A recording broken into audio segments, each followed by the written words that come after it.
Hey everyone, and welcome back to Case Uncovered, where we uncover some of the most compelling and lesser known true crime cases.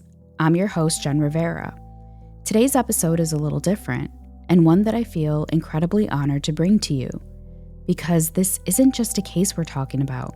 This is a daughter's story. A daughter who has spent years searching for answers after her father was brutally murdered. And to this day, his case remains unsolved.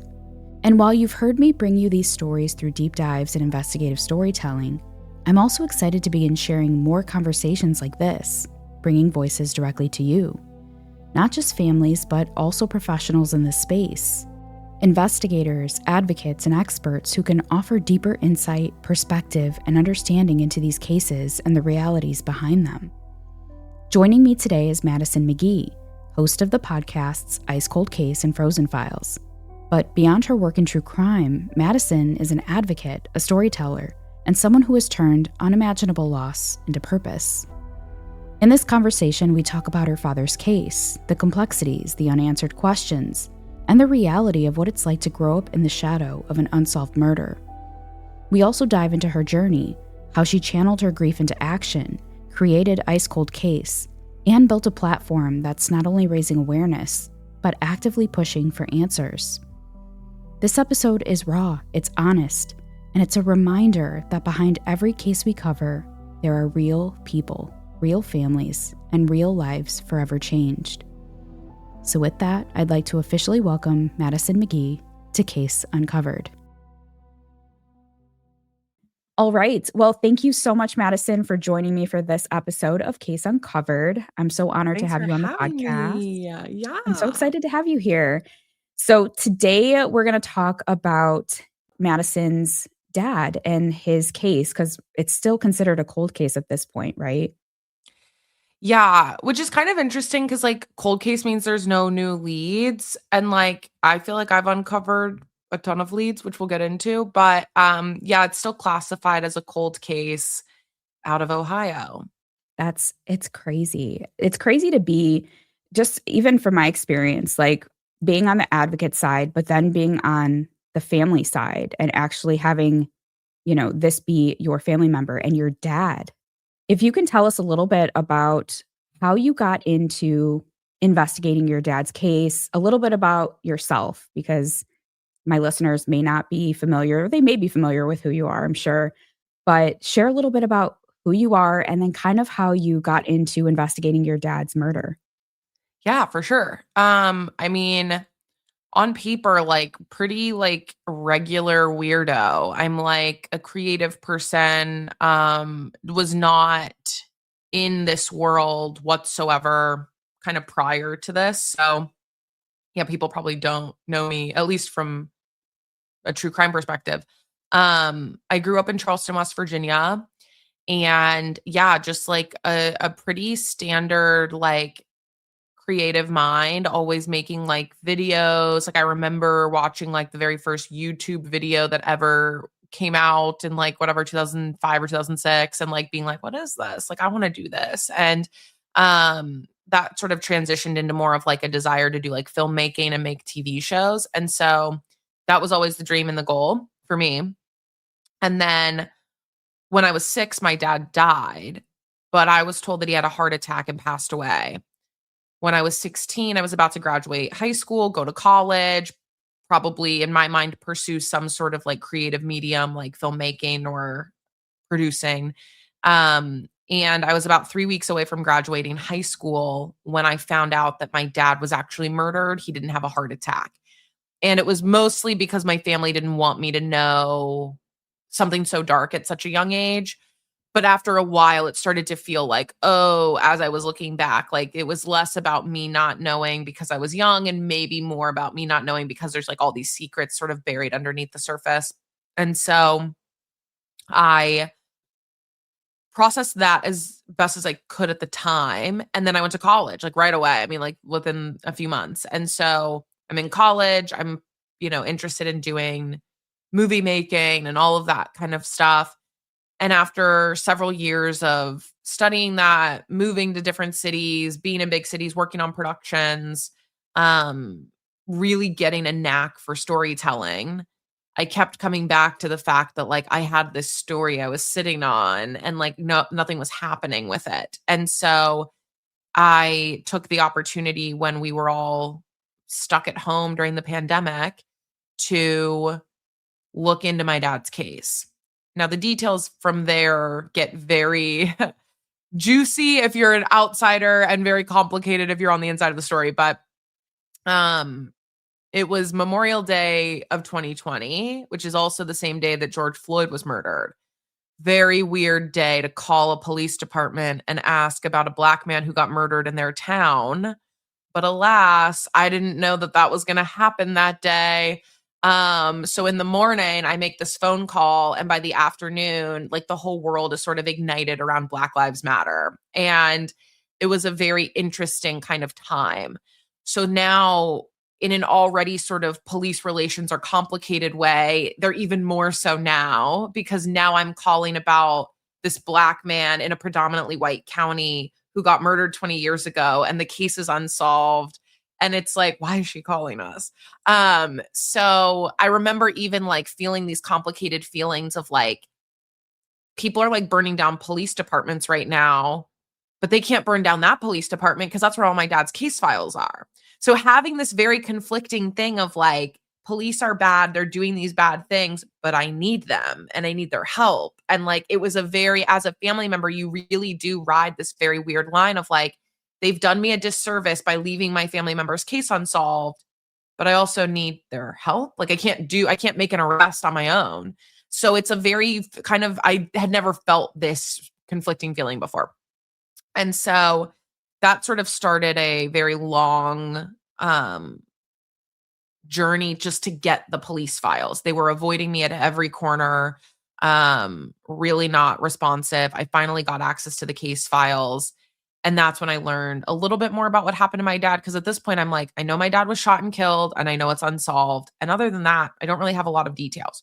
So me reading the case file was really the first time I was learning a lot about what was going on.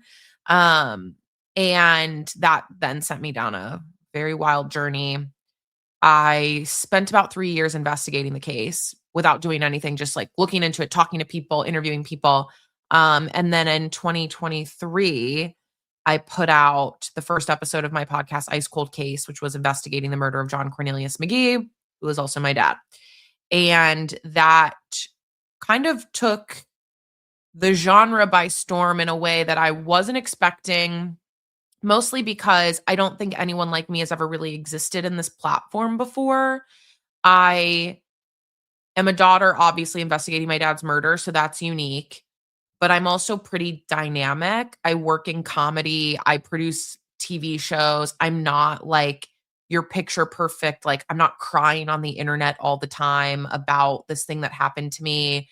I'm like funny and I make jokes and I'm like kind of a weird person to be doing this work because people are like they're not used to that. But I think that worked in my favor because it invited people in a bit more of like a casual way. The show is very serious, but like any interview I would do or anytime I would talk about it with someone, it was not like I'd be in an elevator with someone and they'd be like, "Oh, you have a true crime podcast?" I'm like, "Yeah, I have a true crime podcast." And they're like, "What's it about?" I'm like, "Oh, my dad got murdered." And they're like, "Oh." And it's like, no, it's fine. And so I was able to like invite people into the world in a bit more of a casual way just because of like the personality I had built up over my whole life. And I think that charisma or whatever really attracted people from an industry perspective, but also listeners. And the show grew really without any backing. I mean, I paid for everything. I put up my own money to like promote it, make it, do it. So on paper, it should not have gotten the audience that it did just because I didn't have like a network or anything helping me. But it did. And then because of that, because of listeners listening, more people listened and it made its way into the prison system. And the people who I thought were kind of connected to my dad's murder were like listening to this podcast in prison, which is very funny. And that opened up this new side of the podcast where it left being just me trying to tell my dad's story and sort of be like, this is unfair and this isn't right. And the police should be doing something. Don't you agree? And it more so became like, do you have any info? And people started reaching out with like, I know this person, or I am this person. You talk about me on your podcast. And like, it was just like this crazy, crazy time. So the podcast became sort of an investigative tool. And then, of course, after years and years of that, the police finally were like, oh, we've assigned a new detective to the case, who I've only spoken to once. So it's not like he's really doing anything. But yeah, it's sort of at a standstill. I'm waiting on them to do stuff. I'm still sort of silently looking into it and asking questions and trying to get in touch with people. But yeah, it took on kind of a weird life of its own. And at the root of it, it's like my dad is still dead. It's an unsolved case. There's a town full of people who I think know what happened. But there's a lot of layers to it. My dad was a drug dealer turned confidential informant, which any listener right now is sort of like, oh, I'm a little less mad he got murdered. And that's not your fault for thinking that. It's a natural thing that we all do where we go, oh, well, it makes a little sense, right? And I think that's wrong, but we do it. And like, how do we not do that anymore? And so I'm sort of on this like grander mission now of like, how do I recorrect the narrative for my dad and for other people?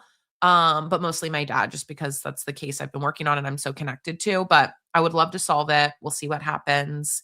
I'm not giving up, but it is a layered story that you'll have to listen to on my podcast. Absolutely. Well, and it's crazy too, because I cover a lot of cases as well. And I talk to a lot of families who have missing loved ones or unsolved cases. And some of them may be a sex worker, or they may be involved in things that not everyone agrees with, but at the end of the day, these are still people who have families, who are loved, and who deserve answers. No one deserves to be 100%. right. Like No one nobody deserves deserves to to be be murdered. murdered, no matter like period, full stop. That's the end of a sentence. It's why I'm very against the death penalty. I feel like what we don't seem to understand, how expensive it is to kill people, but also the reality is death doesn't even really harm the dead. It's like all of the people left behind that have to deal with like the grief and the unanswered questions and the not knowing or the closure that doesn't get to happen. And I feel like that is the true pain of like murder. And we don't seem to understand that like someone's transgressions leading to their murder doesn't really impact them anymore. They're dead. My dad is dead. My dad can no longer feel pain. He can no longer make bad decisions, quote unquote. I'm left behind. My sister, who was in the house, is still alive and every day has to live with like those memories and seeing our dad on the floor and remembering the 911 call and all of these things. And it's like the person who killed my dad did more harm to my sister than to my dad, even though he's the victim, technically, who's like laying dead on the floor. You don't realize sort of the repercussions. My sister's kids who have to live with like the PTSD that my sister has, or what my potential children who have to live with what I've been through. It's like there's just such a long lineage of like pain that passes down when someone gets murdered or goes missing, or there's unanswered questions behind any sort of crime like this, that like it doesn't matter if they were a bad person or did bad things. No one deserves to meet their fate in that way. No one deserves to die at the hands of someone else. Like I remember, because I processed my dad's death for the first 10 years as if he had a heart attack, because that's what I was told. So in my mind, I know what it's like to lose a parent to a heart attack. And I also know what it's like to lose a parent to murder, because I've experienced weirdly both, which is kind of an interesting thing. And I will say, as heartbreaking as it is, like cancer, heart attacks, any sort of health issue, brain aneurysms. I just lost a friend to cancer, but he actually died because he went into septic shock. So it's like, a whole other slew of, well, we weren't expecting that to happen type of thing. And it's like, but you can justify it in your mind because you can connect the dots. You go, oh, he was in the hospital with a broken down immune system. So he got septic, and that sometimes happens to people. Like that's science. Like I can connect those dots in my head. when you think about like someone made a decision to like shoot my dad in the head, it's such a weird way to be like, he died at the hands of someone else. I don't know. It's just such a weirder way to like process because you're like, could that have been avoided? Why did this happen? You go through all the same questions, but in a very different way. Um, and yeah, it just like is so weird. You're in a very weird club of people who have lost someone to like murder, gun violence, whatever. Um, it's all just so weird. And yeah, I just remember now, maybe it's because of this, like I process health issues in a very different way. Um, it was almost like when I found out my dad was murdered, I was like, God, I wish he had a heart attack. Like it was like this weird, like, I wish that was the story and not this. Um, and yeah, it's just very hard to process. Yeah, well, and then you go through a cycle depending on how long that case goes unsolved without answers. You go through that cycle continuously. So you're You're always living asking it those all the questions. time. Yeah, every day. So, I mean, if you could talk a little bit about that, because transitioning. So, yeah, your situation is very unique because, like you said, you started off thinking your dad died a certain way, where you had answers, you had closure. Okay, this is how he died, and then you learned that he was actually murdered. Now, in terms of the feelings about that and like the dynamic there, was anyone like your mom or anyone in your family at the time, were they pushing for answers? Were they working with the police department at that time, or was it just kind of at a standstill? It's hard to say. My grandmother, love her to death. She is a very passive person and she was old. In my mind, when like you think of your grandparent, like they've always been old. My grandmother was never 25. She's an old lady and has always been an old lady. So she was younger at this time. This was 20 plus years ago. But in my mind, I was like, she was just an old lady. What was she gonna do? Call the police? She probably could have. She didn't, of course. She's a very passive person. And I do think a lot of her energy and time was spent making sure I never found out. Like, I really do believe she was like constantly trying to protect me in that way. My mom at the time was getting high. So my mom's a drug addict. She's been clean for 6 years. We're all very proud of her. But at the time she had relapsed. So she was like kind of a mess. And I'm sure this didn't help, like that my dad was killed. So I'm sure that was like putting her into a spiral. But according to her, she was still sort of in between those moments calling the police to be like, is there an update? What's going on? My parents weren't together at the time. So my mom wasn't even in the same state as my dad, but she was saying that like she was like calling every now and then. And I believe her. My mom is a bit of a like true crime person. Like she loved, like I grew up watching like America's Most Wanted at an age I should not have been watching America's Most Wanted. And so my mom was really obsessed with like the Oxygen shows, cold case files, and all of that stuff. So I could see my mom like having these like bits of energy in between like relapsing where she's like, I should call and do something about this. Like I'm sure that's partially where I get this from. And then it would like die down and she'd go through her own things. But she said she was calling. And at one point, I interviewed my mom for the podcast and she talks about how at one point she calls the police and they're like, well, we know who did it. We're just like, we were waiting to be able to arrest them. And like that always stuck out to her. At one point, I think they told her that like they were in prison for something else. But yeah, so it's just kind of this weird, everyone was getting different stories at different times in the timeline. And so after a while, I think my mom kind of gave up asking questions. And then once I found out, I think she felt like the mantle was sort of passed on to me, which fair enough. But yeah, I don't know if anyone was Wow. really doing anything. I know my family on my dad's side says they were calling the police.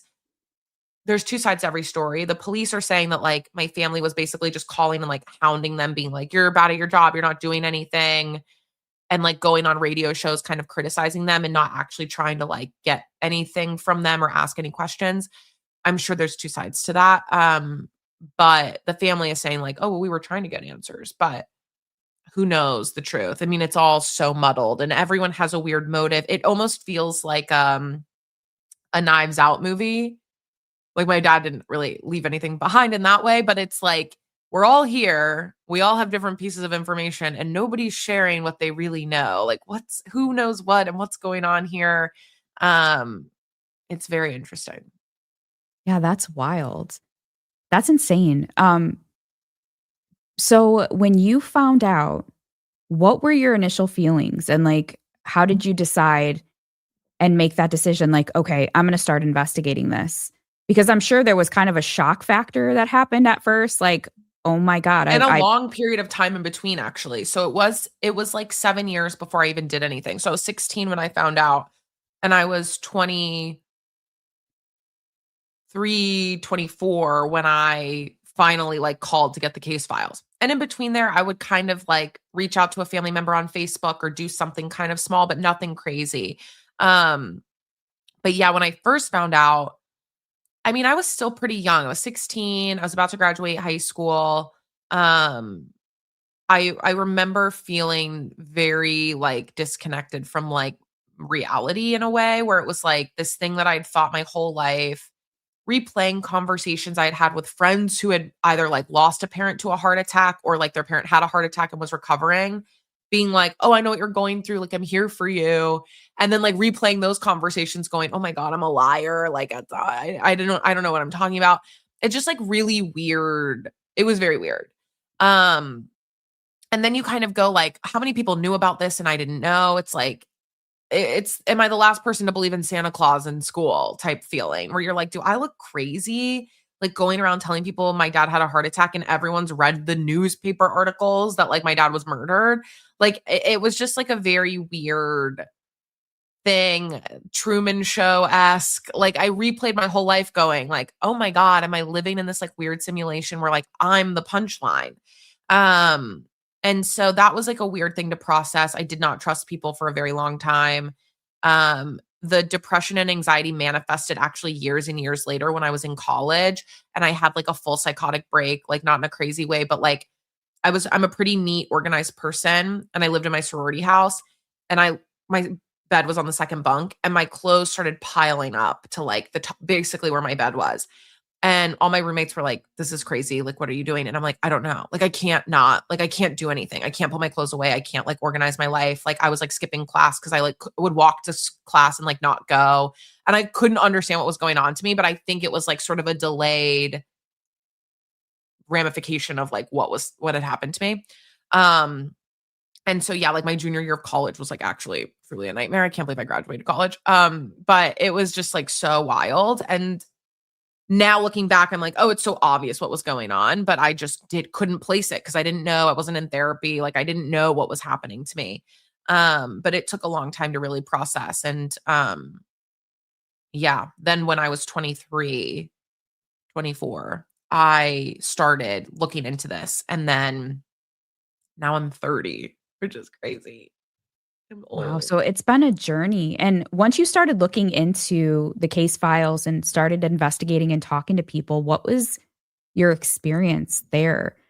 Because I have a lot of families that I work with too that do try to investigate the cases for their family member, or their loved one, whoever it is, or a missing persons case. But most of the time, well, yeah, most of the time we'll say, because I don't know many people that actually end up doing podcasts. It's very rare that they'll have the experience or they'll be like, I'm gonna run with this. I'm gonna do a Yeah. podcast. I want answers. So what was that experience like? I'm curious to know how that went for you. What was it like? What was it like talking to some of these people, especially knowing, I'm sure as you're having more and more conversations that more information is being released where you're like, wait a minute, this person, I've talked to this person, or maybe this person knows more than they're saying, or there's conflicting stories and you're like, wait, this is just insane. Like what's happening? No, you're spot on. That's so funny. It's like exactly my experience. The first person I ever talked to in person, I drove 41 hours to get to Ohio because it was during the pandemic and I didn't want to fly. Because I didn't want to get my grandma sick. But um, I showed up to the Belmont County Sheriff's Department. They were the first people I talked to. So I get this like I have 2.5 hours with Detective Duvall, who happened to be there on the scene at my dad's house that morning and still works there. He's like one of the only people that still works there that was there that day. So I'm talking to him and I remember listening back to his interview, it is kind of funny. You can tell he's like kind of being cavalier in covering up his tracks a little bit. But I remember leaving going, God, what a nice guy. Seemed like he was like really open and honest with me. And like, he really laid it out. Isn't that so great? Okay, this will be easy. Like he was so great.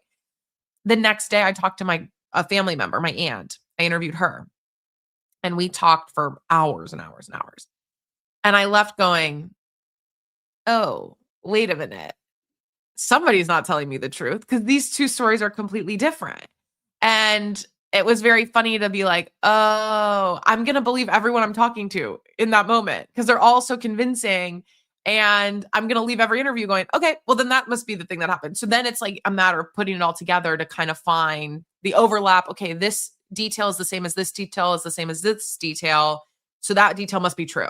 Okay, and this detail is kind of similar to this detail, but they're different in this way. So like what's the actual thing? And like really trying to piece it together like that. But I mean, in the beginning, I'm like, oh no, I'm going to believe everybody. Whoever I talked to last, like that's the story in my mind. And so it was very hard. So I had to really force myself to honestly not even kind of put together anything in my head until I had a ton of stuff. So I just was like asking almost the same questions to everybody and like doing these interviews and talking to people and trying not to even form an opinion for like a year and a half so that I could gather as much info as possible before it was like, okay, now I'll start piecing this all together. Cause I would have been like, oh yeah, this is what happened. And then I'd talk to someone else and be like, oh, I guess, well, then this is what actually happened. Oh, well, then no, this is what actually happened. And I would have just done that for 2 years. So I just talked to as many people as possible. But it was weird because like, I'm talking to like sheriffs, I'm talking to prosecutors, I'm talking to family members, some who I've not seen since I was like 5 years old, and some I've never met before. So I'm like meeting these people for the first time, like, hi, nice to meet you. We're related. Anyways, who killed my dad? And it's like this very weird family reunion that's not a reunion at all. And like they're wearing a mic and like it's like it's a weird situation to put someone in. And yeah, and then more and more reveals itself as it became public. I think a lot of people thought I wasn't going to do anything. I really do genuinely think more people were really open with me in the beginning because they were like, she's not going to make anything. There's a really powerful quote from Detective Duvall when I'm sitting with him and he knows I'm recording. I mean, at one point I was like, my phone's in a cup recording him and the cup fell over and he put it back up. So it's like, I'm recording, like there's a microphone on my phone. And at one point he was like, oh, I was like, can I record? And he goes, yeah. I mean, my body cam's on. So I was like, okay, we're all joking around here. Like, you know that I'm recording you. And then at one point I think about an hour and a half in, because people forget that they're being recorded. He's like, well, it's not like you're making a Netflix documentary or anything. And I was like, yeah, I don't even know what this is. Like, I don't know, but I am recording you. You do know I'm recording you, right? So it's just funny that he like kind of said that. And I think he was like, you're not making a podcast or anything. And it's like, ironically, yes, I am. But, it was just like funny. I think a lot of like my family were so open and like kind of talking very freely. Because it is very easy. Like once you're mic'd and you've talked for a while, you forget. But I do think they underestimated me in a lot of ways, being like, well, she's not actually going to do anything with this. She's going to come here. She's going to record us. It's going to sit for 10 years. She's not going to do anything. She's going to forget. She's going to move on. And yeah, that's not at all what happened.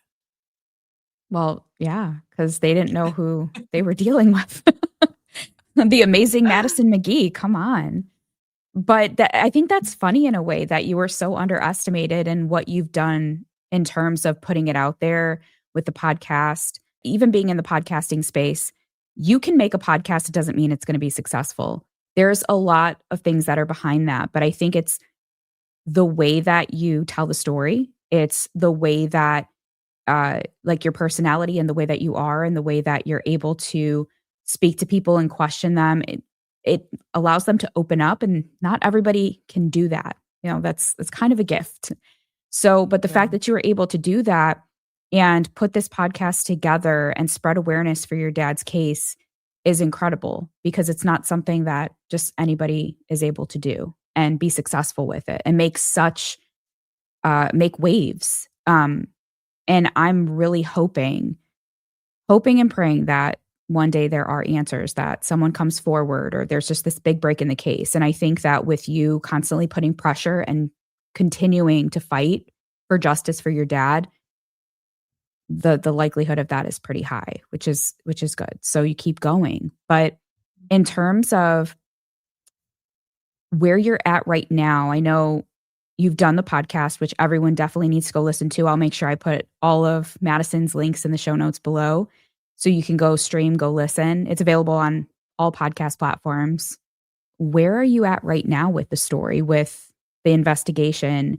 And is there anything more that you're planning to come out with in terms of your dad's story? Yeah, I have sort of publicly taken a step back from like sharing the story just because I got to a place where it was like, it's just really tough when you don't have the police working with you or helping you. You kind of hit a standstill of like, I have done everything I can to like bring up new names, talk to new people, kind of put together a theory. Like, what are you going to do about this? Like, I can't keep just like talking in circles every week on a podcast. So I've sort of stopped and I had a feeling it's like when you are like dating someone and you have a crush on them and they have a crush on you. But once they find out that you have a crush on them, they don't like you anymore. And it almost felt like my podcast was like that, where it was like everyone knew that I was investigating this case. The police knew, people I wanted to talk to knew, family knew. And I'm almost less harmful to them when I'm putting out episodes because they know where my head's at. They know what I'm thinking. They know what path I'm going down. They know what I'm up to. But when I go quiet and I kind of ghost them, then they're coming out of the woodwork being like, so what's going on? What do you know? Hey, I found out this thing. Hey, I heard this thing. Hey, you should probably talk to this person. So I announced that the show was kind of ending for a while until there was new info. And I'm not kidding you. Within that week, I got like 14 messages from people. And I think that was sort of like a good strategic move, was to like take a step back and let some information come my way. Because I think people were getting a little too comfortable with like knowing where I was at. And now that I'm not saying anything, they're like, where is she? What is she up to? Have I seen her walking around the town? Like, who's she talking to? I think people are really curious. And I think that paranoia makes them talk and makes them kind of like do crazy stuff. So we'll see. That's awesome. That's a great strategy. And I think that it's best to keep them on their toes. And I've learned that too with certain stories, even that I'm working on with families. It's like, let them sweat. Let them Yeah, sweat. Let 100%. 'em And I love it. yeah, And I mean, they know that yeah, that's kind of what I'm doing, and they still are like dumb as hell and they keep hitting me up. So I'm like, keep doing it. I don't care. yeah. Yeah. It's great that you're continuing to still push and do what you're doing behind the scenes in terms of the case, that you're still proactively advocating for your dad. That's amazing. So we'll definitely make sure to keep an eye out for new episodes whenever they drop on Ice Cold Case. Yeah. But in terms of that, you are still working on cases, but not specifically your dad's right now. You're also helping other families and kind of turning your pain into purpose, which I love so much. That's one thing that I admire about you, and something that even in my work is so important. It's turning whatever pain that you've gone through. And for me in this space, I say a survivor because I don't call myself a victim, but a survivor of sexual assault. I've had my family member go missing now in this space. And it's so easy to just like not do anything, crawl in a hole and be like, woe is me, right? But it's so much more powerful when you can take your experience, your pain, everything that you've learned in that process, and put it towards something good and make a difference in the world. And so you're doing that now with you have your new podcast, Frozen Files, and you're working with families and advocating. So can you tell us a little bit about that and kind of your journey there? Because it's still a fairly new journey, right? Yeah, It's a yeah. And process. it's evolving over time for sure. So yeah, it's kind of layered. So Frozen Files was sort of born out of like, okay, I'm gonna stop doing Ice Cold Case. But I can still share other people's stories in the meantime who, there were a lot of times I would reach out to like true crime podcasts to be like, hey, can you cover my dad's case? And it was crickets. And I didn't want to be that person to other people. So wanted to have a way to like share stories that maybe weren't getting told in other places, or families kind of felt like, sure, my story's getting told, but like no one really cares. Like, how can I help those people and at least make them feel seen and heard and share their loved one's story? So Frozen Files was kind of born as like, okay, every week I can tell a different story and share a new case. Um, and that's sort of, my interest in like filmmaking is still so strong that now I'm working on developing more of like a documentary style show. So it would live on my YouTube channel, and it would be, I would equate it to like a serial, but in documentary form, where like I go deep dive into like one specific case and like truly do like investigative journalism on that case in a documentary format. So I have two cases right now that I'm working on, um, that, I don't know when they'll come out. It's sort of just like whenever it's ready. It could be like a year or two. I don't know. It could be 6 months. I'm just not sure. And I'm not really putting like pressure on the timeline, but I am actively working and like producing those projects to hopefully, there are two cases that I do think with the right media attention could actually get solved. Um, and so working really hard on those projects right now. And then, yeah, just kind of continuing to like see what a visual medium looks like for me and kind of get back to like the root of what I want to do. So, writing scripts, making movies, that's what I want to be doing. So, kind of figuring out what that looks like and how to like kind of do both. Like, how can I help people on one side, but then also like pursue my dreams and goals, which is like ultimately what I think we should all be doing, but like what my dad would want me to do. So yeah, it's very interesting. But yeah, again, a very dynamic. There's not a lot of people like me doing this, or it's like a lot of true crime people. Like, I mean, my good friend Josh Mankiewicz, his whole life is crime. Like, he's not really doing much else. He's a very funny person, but like his whole life is like engulfed in crime and reporting. And that's just not my life. That's not my story. It's like 50% that and 50% all the other things. And I want to make sure I don't lose all the other things as well. So Right. Well, you can't lose yourself. And it's easy to lose yourself in this space too, especially I'm sure going down the rabbit hole of investigating your dad's case and being so submerged in that whole process for so long, yes. you lose bits of yourself and then you have to come back to yourself, right? So it's finding that balance, and that's the biggest thing I can suggest to working in this space every single day is don't lose your passion for what you love to do. You can still make a difference, you can still continue to push for answers for your loved one, but don't lose your passions. Don't lose your passion projects. Continue to do what you love to do. Um, and I love that you're still doing that. That's amazing. And I'm really excited to see what happens with the documentary style, videos and all that. I'll definitely be following along, as should my followers. Make sure you're following Madison on all her socials too, so that you don't miss whenever she announces that it's live. But that's incredible. I mean, it's amazing because I like listening to your story from the very beginning, like when you found out at only 16 years old and where you're at now. Now you're in your 30s. The journey has been incredible. And I'm sure you've learned so many valuable lessons. If you can give any advice, especially to a lot of the families, because they listen to a lot of the families that I've worked with, or families who have an unsolved case or a missing loved one, what's some advice that you can give as someone who's walked through that process and is still walking through it today? Oh, it's such a good question. I mean, I think it's just like listen to like what you need. Like, there are days where like I felt really guilty for like not thinking about my dad. Like, anyone who says like, "Oh, I think about my missing loved one every single day," I think that's a lie. Like, genuinely, I think that's a lie. I think you should have like a whole day where you're like either so busy with like life or work where like the day gets away from you, or like you've watched so much Bravo TV that day where you're like, my brain is fried and I'm going to bed. Like, I feel like there's like this weird guilt thing that happens where it's like you should or shouldn't be doing certain things. And I think just listening to like what you need every day is so important for like continuing on. Like, there are days where I needed to like completely disassociate and like watch TV or go hang out with my friends or go do whatever. And then the next day I would be even more impactful in like my work because I felt refreshed and rejuvenated. And I think that is like really important to just like listen to what you need.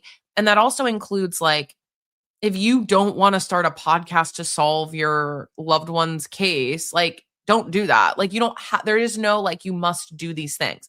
There are plenty of people who will partner with you or help you or work with you. And if that's not your skill set, you don't have to force it onto yourself. And if that is your skill set, then like lean into it. But it's like kind of do what feels right. I feel like we kind of see one person do something and we go, okay, well, I have to do it. This is the blueprint. I have to do it exactly like them. And that's just not the case. Like there's bits and pieces of everyone's journey that like you'll resonate with and go, okay, that's a step I want to take. And then there's parts where you go, oh, and that's not for me. And that's totally fine. So I think just like really kind of taking inventory of like what you need every day and what steps you should be taking, whether it's investigating it yourself or reaching out to someone to help you. Like some people don't have the mental fortitude to be doing what I'm doing. And I recognize that. And I would never throw that responsibility on anyone because it's a lot. And if that's not what you're meant to be doing, then someone else can like do some heavy lifting with you and alongside of you.